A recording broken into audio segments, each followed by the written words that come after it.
DPR dan pemerintah lagi ngebut membahas revisi Undang-Undang TNI nih. Kenapa sih kita harus peduli dan memang apa sih dampaknya buat warga biasa kayak kita?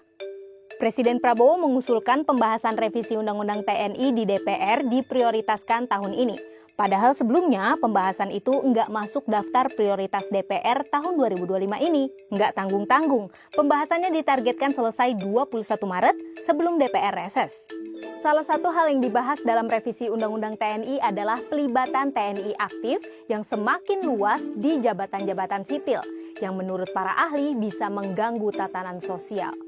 Dalam revisi Undang-Undang TNI, tugas TNI dalam operasi militer selain perang ditambah dari yang tadinya 14 menjadi 17. Jumlah kementerian lembaga yang bisa menampung TNI aktif juga bertambah dari yang tadinya 10 menjadi 15.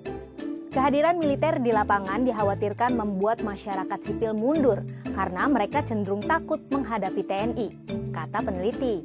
Misalnya nih, yang paling jelas itu ya, keterlibatan TNI dalam PSN di Rempang Eco City itu kan berdampak kekerasan terhadap warga sipil.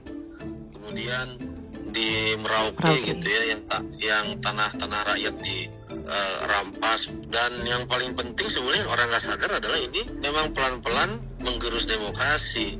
Pelibatan militer yang lebih luas lagi juga dikhawatirkan merusak sistem di kementerian lembaga terkait. Masyarakat sipil atau ASN ya, PNS itu kan dia sudah meniti karir dari bawah ya, jenjang karir jelas di birokrasi. Terus tiba-tiba banyak sekali TNI dideploy di sana, di BKO kan di sipil dan masuk kepada jabatan-jabatan sipil.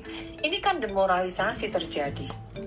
Ya mohon maaf, mereka mungkin tahu manajemen di tentara, tapi manajemen birokrasi sipil adalah kebijakan publik kan sangat berbeda karena berhadapan langsung dengan masyarakat. Saya tidak mengatakan bahwa militer itu jelek gitu, mereka kapabel bertempur, mereka kapabel berpikir tentang pertahanan negara ini, tetapi mereka tidak kapabel untuk berpikir dan menjalankan fungsi-fungsi pemerintahan sipil. Dan selama 25 tahun ini kalau kita akui, orang-orang sipil ini bekerja jauh lebih hebat daripada tentara gitu. Undang-Undang TNI nomor 34 yang disahkan pada 2004 lalu sudah mengatur tentang keterlibatan TNI di ranah sipil.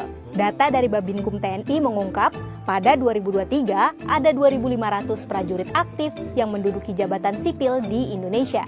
Hussein dari Imparsial menyebut pelibatan TNI semakin terang sekali di era pemerintahan Joko Widodo, bahkan di kementerian lembaga yang tidak tercantum dalam Undang-Undang TNI.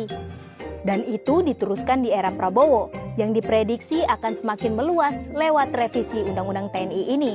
Made, peneliti ISEAS, menduga hal ini terjadi karena pemerintahan yang sekarang tidak terlalu percaya dengan politisi dan birokrasi sipil. Apalagi Presiden memiliki latar belakang sebagai prajurit TNI. Hal-hal itulah yang membuat banyak pihak khawatir revisi undang-undang ini akan mengembalikan dui fungsi TNI, seperti saat era kepemimpinan Presiden Soeharto. Namun, Wakil Ketua DPR Sufmi Dasko Ahmad mengatakan pihaknya akan menjaga supremasi sipil. Dan revisi Undang-Undang TNI justru disebut akan membatasi kembalinya dui fungsi TNI.